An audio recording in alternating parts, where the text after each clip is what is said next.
What's good, YouTube? We back at it again with another video. So today we're gonna be reacting to I bought every Nintendo console ever. So when I was younger, I grew up on Nintendo consoles. Not every single one of them. I probably missed out on the GameCube. I played before, but I'm pretty sure we never owned a GameCube. Well, yeah. And we didn't play the 3DS, the 2D. Well, we didn't have the 2DS, the 3DS, but we definitely had the DSi, the regular DS, and stuff like that. Basically, more of the the OG consoles, not like the new gen ones, like the 3DS and 2DS and stuff like that. But yeah, make sure to follow up the Twitch, follow up follow up the YouTube. Feel me? Subscribe to the Twitches too. Subscribe to my boy O. Subscribe to my boy Vexo. They up in here too. You already know. But without further ado, let's start with this video. Hold on, wait. Before you go. Subscribe. This percentage is looking crazy, but God willing, if you want to subscribe, go ahead and subscribe. Comment, like, link in the description. Subscribe.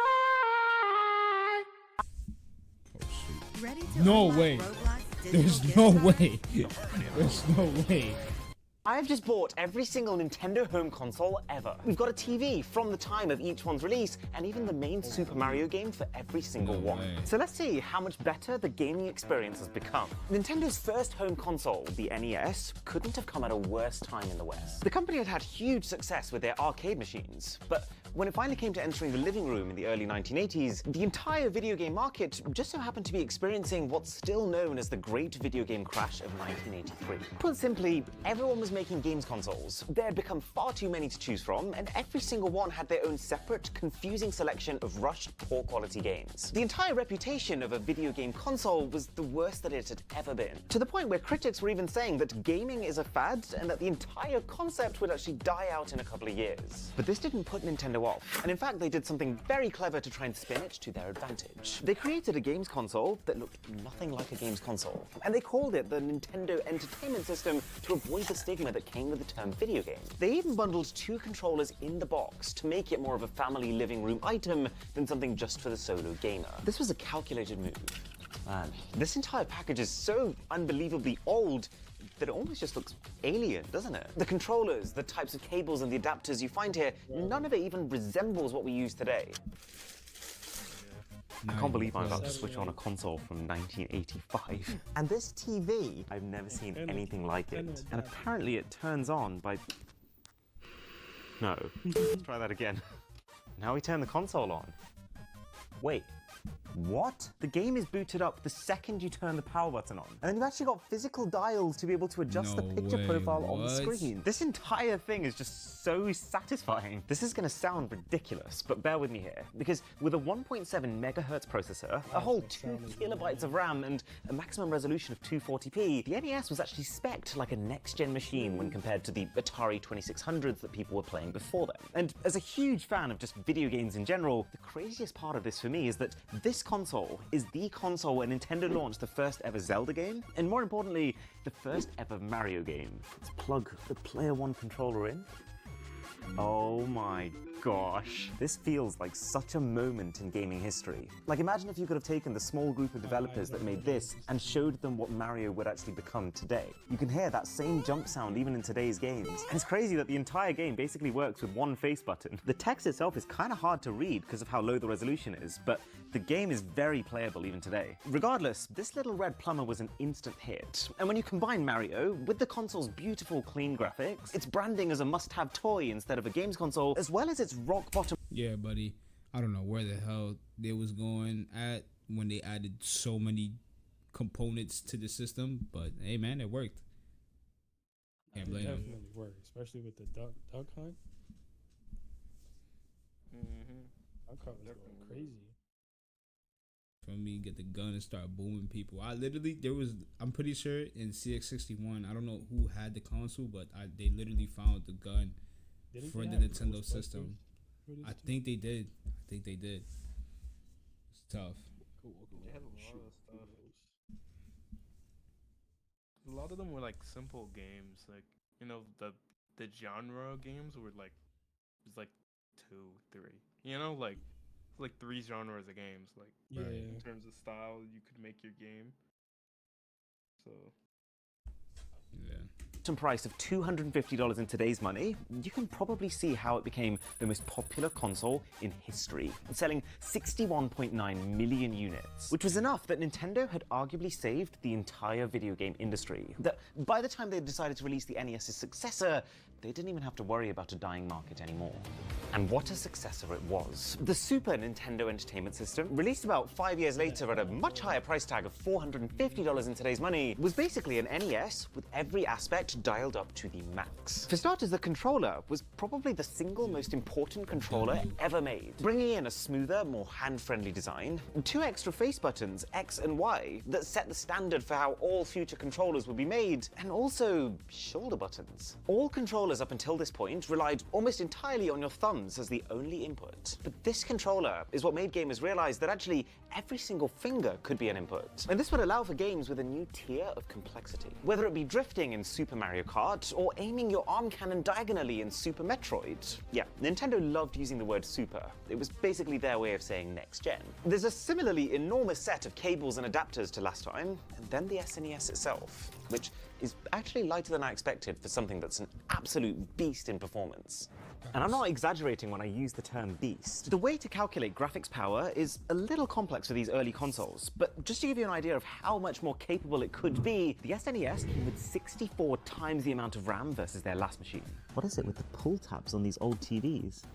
I love the clickiness of everything. It's also so crazy that this is what the games used to look like. And then to turn the console on, there is a switch. Get Google Pixel 9a on us and our new 3-year price lock guarantee with plans starting at $30 a line. All right, face it. Your life is a complete yo, mess right you're now. tracking The it, bro. laundry's not folded. You haven't exercised in weeks. You're spending way too much. A Nintendo Switch. Nintendo presents.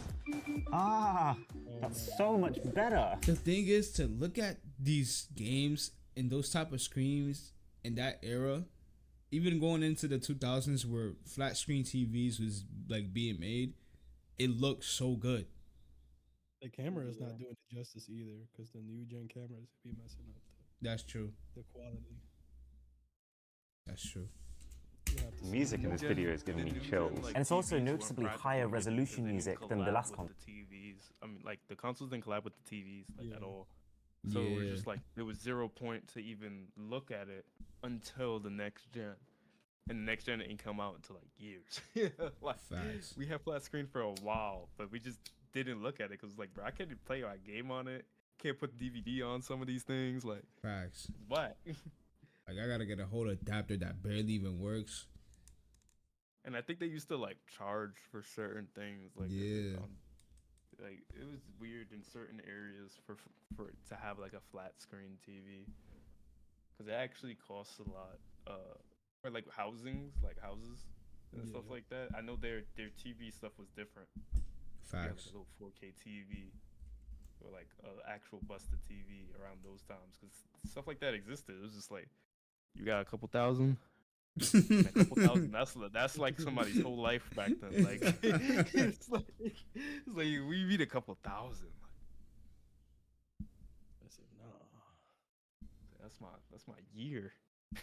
That's my yearly salary. What you talking about, bro?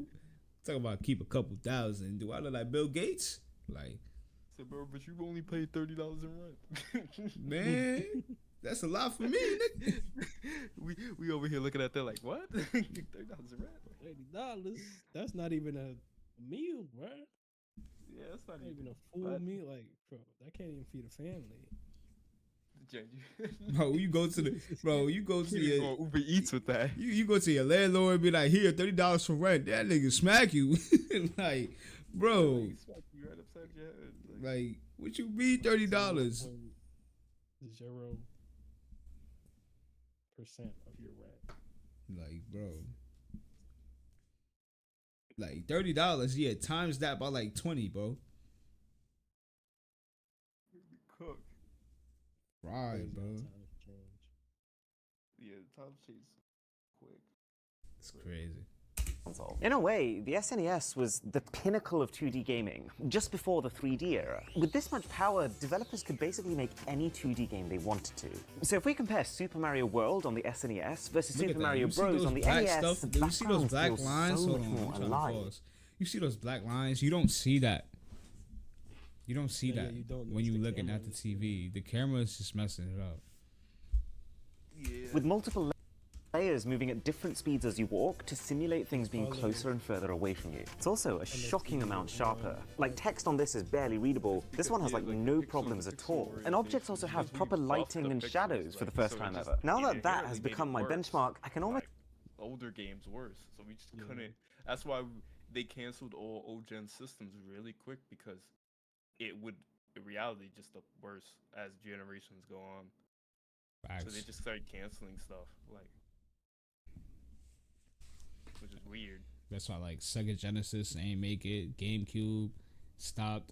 You know, certain type of consoles ain't keep on going because you know they just couldn't make like better quality games or game consoles in general.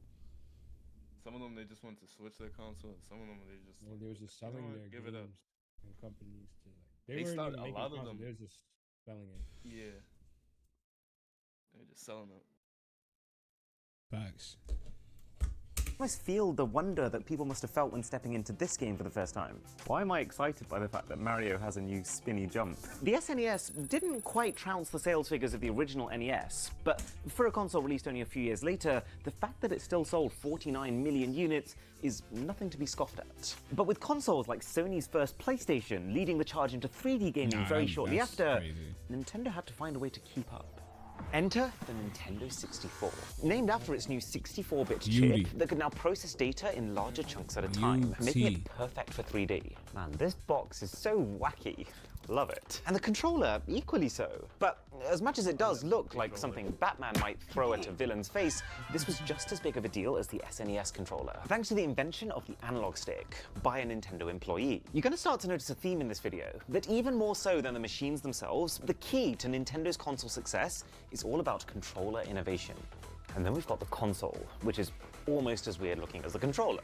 Now here's the thing, the Nintendo 64 had all the ingredients of a slam dunk console. Firstly, as you might have guessed by how it's literally named after its new processor, this was the most powerful console in the world. The fact that we had a 64-bit processor in a machine that was literally $300 in today's money, this was almost science fiction. And it made this thing approximately 30 times more powerful than the SNES. Or, what's even harder to grasp, 1,920 times more powerful than the NES.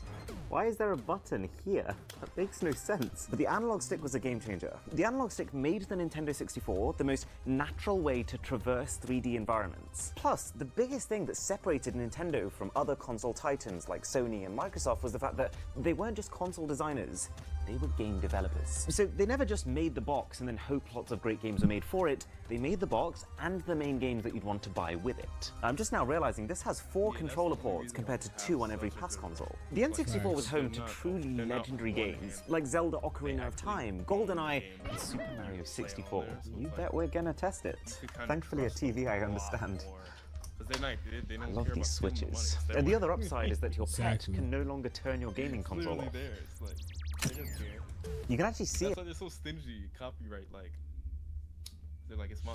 Hold on. Yeah. I mean, And it's like when they used to make their money, like it will go over the extent that they were hoping for. That's why in this generation now, Yeah, when always. they make consoles, bro, and they put stuff, they put so much little things. Like they put one controller, they put just the console and the wires, or say like Apple when they used to put the headphones in the phone. They don't even do that no more because they're so stingy with their money because they know that they're making mad bread, bro.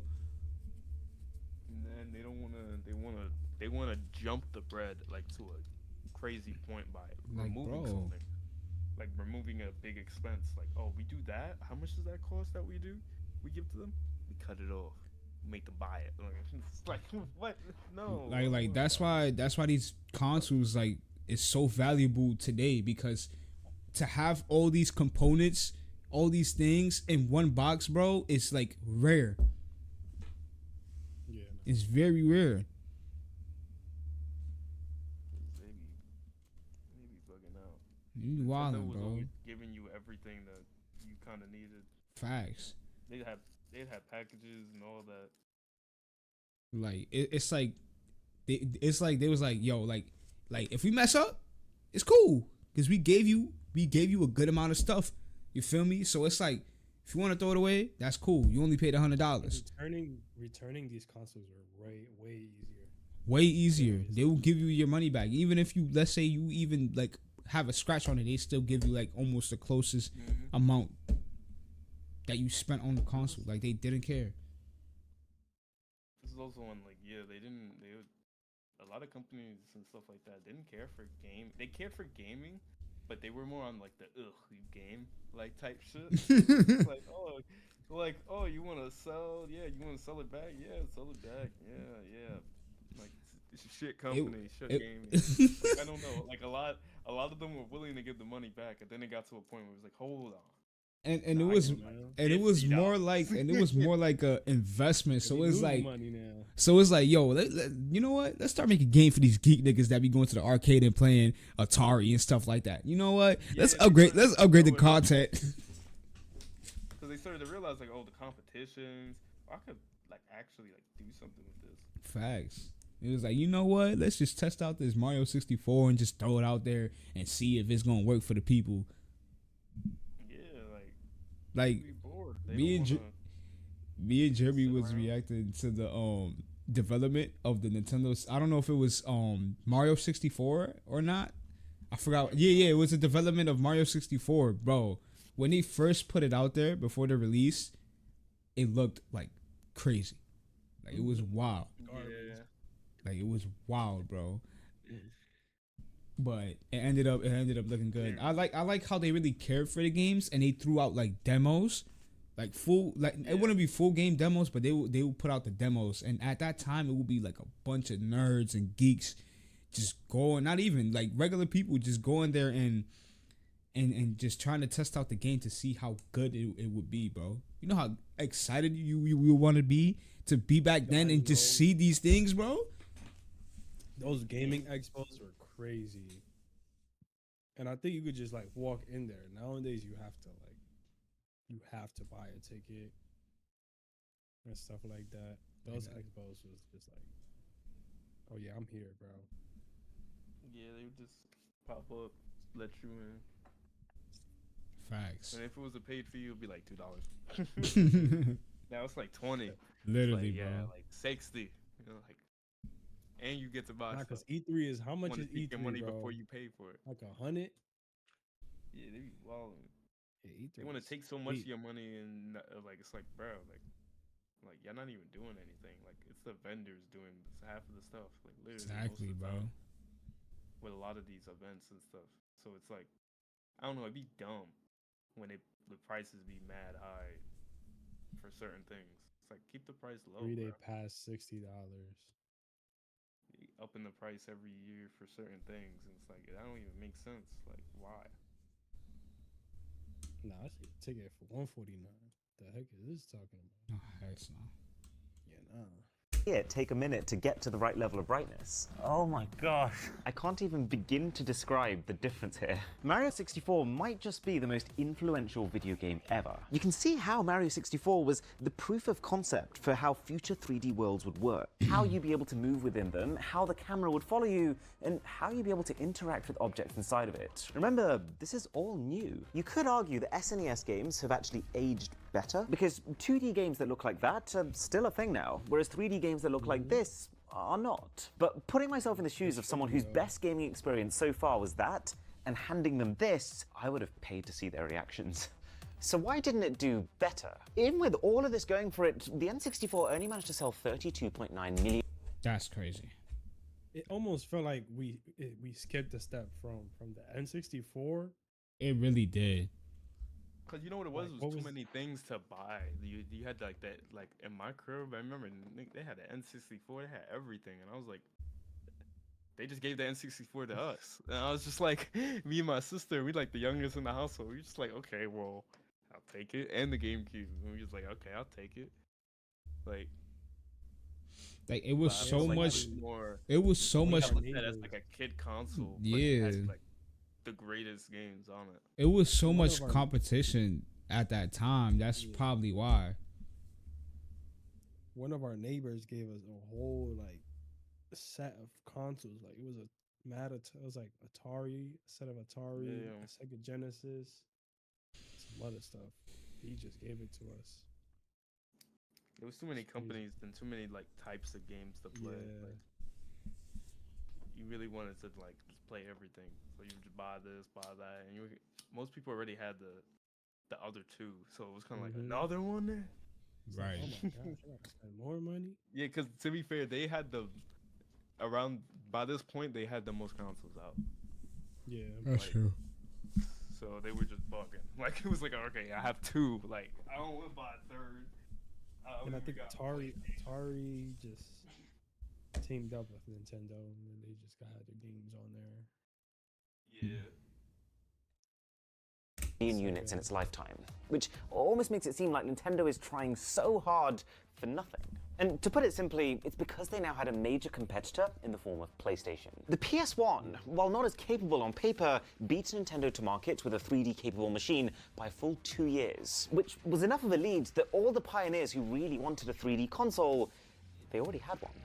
This was no doubt extremely frustrating for Nintendo. So when it came time for their follow-up console, the GameCube, they made sure that they released closer to the next PlayStation, the PS2, and they made sure that they used a similar disc-based format, and they made sure that when it came to power, they beat it. And that with the machine itself, they outdid them completely. This is a very meaty console. Everything in this box is just much denser than before. The wiring, the controller that looks like it's from another planet, and of course the machine itself. It genuinely gives off the vibe of a mini supercomputer, apart from the cute little handle on top that also makes it look like a lunchbox. But the console does send a very clear message. You want to play 3D games with incredible graphics? This is the box you need. And it has the specs to back it up too. Compared to the N64, it was approximately 5 times more powerful. You ready for yet another nostalgia hit? Oh my gosh. That's the GameCube screen. You can instantly tell it's higher resolution. Gotta say, Nintendo was definitely playing the weird card here. Nothing about this controller makes any sense. Like, only one side of the controller has 2 shoulder buttons. The second analog stick is so tiny and strange. And the face buttons too. What is this arrangement? The shoulder buttons travel so far, and then when you get to the bottom, they have this click. That's so nice. I can see why people still use this thing today. Right, Simba is behind the consoles. Please don't unplug anything. There we go. This is an enormous jump. Like, the amount of effects on display here is a world above. The water looks amazing. And you can even feel how hot it is in the game because of how heat distorts things that are further away. The resolution is 480p, or 4.5 times the number of pixels versus the N64, which is an enormous jump. But I wouldn't say it looks 4.5 times as sharp, which is at least in part due to the fact that the N64 was designed with CRT TVs in mind. And also the fact that with later consoles, Nintendo has opted for a smoother, more refined look. I almost feel bad for Nintendo, because even with the intense focus on trying to make the best console they possibly could, even with an exceptional controller and a pretty reasonable price of $330 in today's money, the GameCube sold even worse than the N64, with a total of 21.75 million units. And you could point to the lack of online gaming as a reason, or maybe the fact that the GameCube focused too much on Nintendo's own games and lacked third-party support. But I think the crux of it is just the competition. The PS2 it was up against sold like nothing we've ever seen before, at 158 million units. Not to mention, Xbox had just joined the battle too, with huge games like Halo and Fable further squeezing Nintendo's share of the gaming pie. But this Yo. That's cursed. Nah. taught Nintendo their most important Walk away for a second. million units. Not to mention, Xbox had just joined the battle too, with huge games like Halo and Fable further squeezing Nintendo's share of the gaming pie. But this failure taught Nintendo their most important lesson yet. It's time to talk about the Wii. And if you're enjoying this video, then a sub to the channel would be really good. It took until this point, 2006, for Nintendo to realize that they didn't want to compete with PlayStation and Xbox anymore. But more importantly, that they didn't need to. That the joy of gaming didn't require the most chonky, extreme-powered machine. And so with this console, there was a complete paradigm shift in thinking. This is when Nintendo started focusing on fun. And in doing so, created their most successful, widely appealing console ever. In fact, without even unboxing the console, you can already see how they managed The best console? honestly, I think it's single-handed. Like out of all the like consoles, okay, because like 'cause some consoles have gotten like a successor in a sense, like an Yeah. actual like entree successor, and some haven't. This was like on hand. Like the regular Wii was amazing. Like the base, like when they started to upgrade it a little bit, that's when we got into different stuff. Yeah. Not much. They didn't like no games was being added to it, so that's why it kind of got boring. But when it came out, it was the run was crazy. Like it I was playing it for years. Like this console, it felt like it was the next generation. With Literally, bro.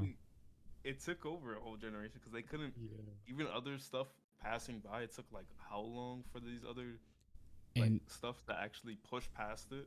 And it lasted from 2006, bro. I literally, mind you, like I played that system till like 2012, 13, even a little bit further, bro. Like a whole decade, people was playing the Wii. Like people did not care if they had PlayStation, if they had Xbox, they would literally play the Wii if they had it. Like no cap. No cap. So fun, bro. So fun. To appeal to the everyday person who might not even call themselves a gamer. This is the most organized console package I've ever seen, with 2 drawers to separate the different sets of parts. And it comes with literally everything. An enormous operations manual, a stand to keep the console upright. There's yet another controller that had never been seen before, and I remember arguably the us craziest getting it, one bro. yet, even And a it looked case like to that. protect the controller. Who does that? These companies make so much money off players breaking their controllers and then having to buy new ones. But there's more. You've got the sensor bar to detect motion from your controllers, a couple of cables for power and connection to the TV, and then the machine itself. And this is also very different. You can probably tell by how it only takes up a small part of the overall package. The console's tiny size, or its simple design, that's far less about trying to look like a high-end gaming rig like most consoles, more about trying to blend in. That the promise of the Wii isn't really about the console. The hardware itself is only a 1.27 times improvement over the GameCube, which by gaming console standards is completely unheard of. And this must have been a very scary move for Nintendo to make, because each generation up until this point was all about power. More power was the entire way that you could offer gamers more possibilities within your games. And while Nintendo was sat here making 1.27 times improvements, Sony and Microsoft were making 20, 30x improvements to their hardware. But what it all came down to was this. This was when Nintendo's continuous focus on controller innovation finally paid off. You'll notice it looks a lot like a TV remote, and that even the Wii's interface looks like a TV's interface, with each app being a channel that you had to point your remote at. None of this was an accident. Given that Nintendo was now purposefully giving up on the traditional hardcore console gamer, they needed to make sure that this console was as simple as possible for the new, more casual audience they were now going after. People who may never have used a games console before. How do you do that? Well, make it as similar as possible to what they're already used to. Genius. We've got my own personalized me ready to go. Love this music. Such a headbanger. Meet the new standard in sleep. This is Pod 4 Ultra. Alright, let's play some games. It's so weird, like to play this game you also have to attach what they call the nunchuck accessory, just really to give you a joystick. Okay, so you can definitely tell that the game objects have stepped up in complexity. The game is also a little bit sharper, but it definitely doesn't feel next gen. To be honest, I'd say the biggest change as far as the gameplay is concerned is more the ambition of the title itself. Nintendo's gone from exploring an island to exploring galaxies. But do you know what actually sealed the deal for this console? It was the fact that every single Wii at launch came bundled with a free copy of Wii Sports, which was little more than a mini-gaming concept. 5 different sports that you can play with these almost comically low-budget looking characters. Gamers laughed at it, but their grandmas didn't. For a casual gamer, this was the most seamless, organic gaming experience they'd ever had before. You could have your entire family playing at the same time, you could customize these characters to look like the people playing, and the gameplay itself required, no joke, 0 explanation. All leading the Wii to shatter everyone's sales expectations at 102 million units. But the best part of this is that they did this not by stealing Sony and Xbox's market share, but instead bringing a whole new audience into the world of gaming. So, Nintendo finally got that big break they'd worked so hard for. But where'd you go from there? Well, the Wii U. You. No, not me, you. Yes, I am you. And I gotta say, this is the least Nintendo-feeling unboxing experience. Very much a weighty, premium, more mature package than the more toy-like appearance of past consoles. Another enormous manual pack, again, a free game in the box, perhaps trying to replicate the success of Wii Sports with the Wii. And being the premium pack, this box is absolutely rammed with all manner of peripherals. And we haven't even got to the second part of the package, which has the console. Oh my gosh, this is the best peel I've ever experienced. It's really good. And then, yet another completely new type of controller. So here's what I think happened with the Wii U. Nintendo thought, okay, we've got the casual gamer. The Wii brand is so strong and uncontested that when we release the next gen Wii, all those casual gamers are obviously gonna buy it. But how do we make this also appeal to traditional gamers? Because remember, that's where the major money is. While the original Wii proved that casual gamers will buy consoles, they tend to be far less interested in buying lots of games for them. This is why I think Nintendo's gone for such mature packaging. This is why they've offered the console in both a casual basic version as well as the slick black premium version. This is why Nintendo's gone back to making big power jumps, with the Wii U's graphics processing unit being slated as 20 times more powerful than the Wii's, making it approximately 240,000 times more powerful than the original NES. And this is why they came up with the Wii U gamepad. This was the key selling point in Nintendo's marketing. A gamepad that can connect to the console over Wi-Fi and stream the game running on the console onto the screen of your handheld, which had two major implications. That you could A, play the majority of your games entirely on the gamepad, providing you were in range, which meant that even if someone else wanted to use the TV to watch the sports game, you could still carry on using your console in its entirety, which is actually wildly impressive to look at. This is so much slicker and sharper and faster than the Wii's interface. But also, it allows you to have a dual screen experience. Nintendo had already found with their handheld DS consoles that there was an appetite for one screen that showed you the main gameplay and then a secondary screen that you could interact with. And the Wii U basically brought that same concept into the home console realm. The gamepad truly feels like it was designed for the real nerd gamer. So, me. While Nintendo made sure that the Wii U also still worked with their old Wii motion controllers to capture that same magic for the casual player. Oh wow, this is true next generation compared to that. This immediately makes the Nintendo Wii look old school. Ah, it's got real-time shadows too, so you can see as I hop under this tree, the shade is also present on my character. As far as graphics are concerned, this is an everything upgrade. This is textures, lighting, shadows, effects. This is 720p gaming running at 60 frames per second. The jump is literally the difference between feeling retro and feeling modern day. The problem, though, is that I think in trying to appeal to both serious and casuals, they've actually appealed to neither. They've tried to make the console look and sound similar to the Wii, to signal to the casual fans that this is the new Wii, but in doing so have made it thoroughly unexciting for the serious gamers, who dismissed it out the gate as just more simple minigames. This new gamepad wasn't enough to satisfy the serious gamers, who wanted big screen experiences, not small screen experiences. And at the same time, it was just confusing to the more casual players, making the Wii U seem like an add-on for the Wii as opposed to a new console entirely. And 3, it wasn't powerful enough to take on the PS4, but it was powerful enough that when paired with all the other sensors that you need to make this work, it was very expensive, with the deluxe pack that I've got here starting at $450 in today's money. As someone who was a handheld gamer first, I actually loved the Wii U, and I was so unbelievably jealous of those who could pre-order it and actually hold one of these in their hands. But it didn't take long to find out that commercially, this was a complete and utter failure, selling less than any other Nintendo home console in history. Oh no! But it's funny how these things work, because for the second time, right after Nintendo's biggest failure, they were about to have their biggest success. The Nintendo Switch is actually a very similar idea to the Wii U before it, but it's just the extra 5 years of tech advancements that had happened since then allowed Nintendo? Whole lot of mid. That might be a funny joke, Nintendo. No. But it's just the extra 5 years of tech advancements that had happened since then allowed Nintendo to actually execute the concept properly. It's a smaller, lighter box than before. You get a power cable, and then a bunch of accessories for, would you believe it, a completely new type of controller, the Joy-Cons. And then the console, which is a little different. Right, I'm just going to say it now. I think the Nintendo Switch is the most intelligently designed console on this planet.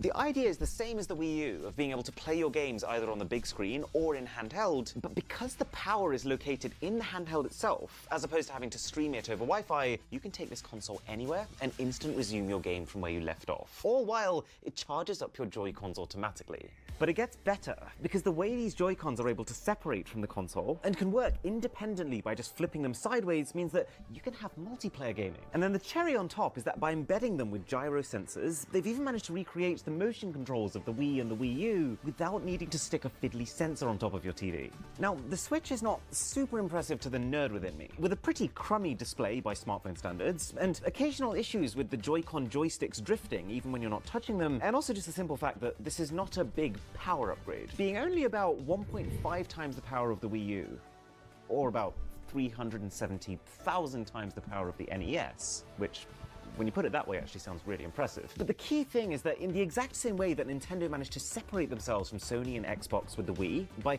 targeting a completely new type of gamer, the Switch has also been separated by being a legitimate handheld console in its own right. Now, all that stuff about power said, this is still a definitively better gaming experience than the Wii U. It's a combination of modern graphical techniques, of more advanced ways to interact with the environment, more complex game mechanics, better control over the camera, just all the kind of modern quality of life improvements that you expect with a game today. Like, the way that I can spin the hat on my head by using motion controls is really immersive. The best compliment I could give it is that I play games on a PlayStation 5, and coming from that, this is good enough that it doesn't feel jarring. And when you pair the frankly genius design of the console itself with a games lineup that includes all the main series Pokemon games, Zelda Breath of the Wild, and Animal Crossing and Super Smash Bros. Ultimate, I'm not even surprised that this thing has already sold 111 million units, and we're only partway through its life cycle.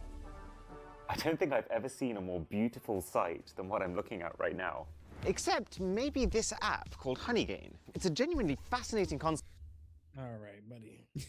Yeah. Okay, bud. Don't do that again. Anyways, shout out to Mr. Who's the Boss. I don't know. Anyways, shout out to my guy for the video. Some good intel we got for these consoles. You feel me? Oh, that pause screen is crazy. Oh well. Anyways, yeah, YouTube. Thank you for watching the video. Got a little, stale, but hey, man. I just say, in my opinion, the Wii, the original Nintendo Wii, was the best console out of every single one of them, in my opinion. I agree with that. Literally, bro. Wait.